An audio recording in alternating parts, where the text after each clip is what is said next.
अस्सलामुअलैकुम तुसीं देख रहे यूट्यूब चैनल फानू काड़ा मोटरसाइकिल मकैनिक। तो सर तुहाडे वास्ते वीडियो लैके आए 70 2024 मॉडल न्यू 70 न्यू ब्रांड।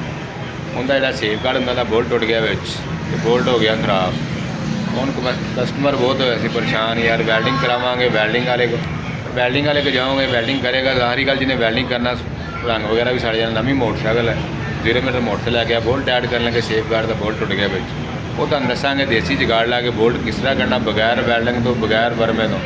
वो तुहानूं बोल्ट करना दसांगे 10 नंबर का बोल्ट लगता सेफ गार्ड के उनके वास्ते रहना पेगा तुहानूं वीडियो के नाल। बाकी दो जो नवे वीडियो देखने लाइक तो कमेंट लाजमी करियो। हम चलने इस वीडियो की तरफ। लो सर 70 है सेफ गार्ड का 10 नंबर का बोल्ट टुट गया विच तो गाहक बहुत परेशान होया। बोल्ट विच टुटिया दसांगा तुहानूं देसी जुगाड़ का बोल्ट किवें करना। 70 जे 2024 मॉडल 70 जे न्यू ब्रांड जे अजे 50 किलोमीटर भी नहीं चली। बोल्ट विच टुट गया सेफ गार्ड का तुहानूं देसी जुगाड़ ला के बोल्ट कट के दिखावांगे किस तरह बोल्ट कटना है बाहर। 10 नंबर थले तो बोल्ट ला के एक बोल्ट टुट गया विच। ज़ाहिरी गल वैल्डिंग वाले के जाओगे वैल्डिंग करावांगे तो कलर खराब होएगा इहदा। वर्मा मारांगे तां भी मसला वा। हुण ना वैल्डिंग का काम करना, ना कोई वर्मा मारना, ना कलर खराब। देसी चलाना जुगाड़ पेचकस रख के सट मारांगे बोल्ट आ जाएगा बाहर।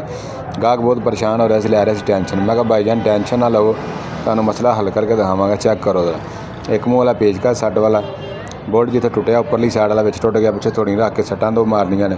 तुहाडे सामने सट्टां मारदे पे। उपरला बोल्ट आ जाएगा बाहर, आर पार बोल्ट लावांगे मसला हो जाएगा हल। बोल्ट वाला उपरला हिस्सा निकल जाएगा, टुट जाएगा। लो ये बोल्ट जो टुटिया बोल्ट कटांगे बाहर। बोल्ट उपरली साइड के नाल वैल्डिंग नट नाल वैल्डिंग चेक करो। पेचकस ना मार के कट दिता सी बाहर। पीस टुट गया थले बोल्ट चेक करो। नट नाल वैल्डिंग होंदा बॉडी दे नाल। 10 का नट बोल्ट वाशले पहले नाल फिक्स होंदा बोल्ट नाल वैल्डिंग होंदा फ्रेम दे नाल। उपरों से पेचकस मार के साइड तोड़ दिता। आर पार बोल्ट लावांगे, उपरली साइड नट रखांगे, थले रखांगे वाशल।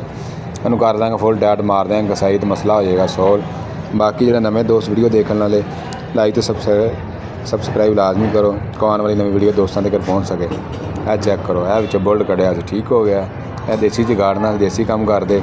बाकी जिन्ने दोस्त सब दोस्तों का तामन का बहुत शुक्रिया। ओके अल्लाह हाफिज़।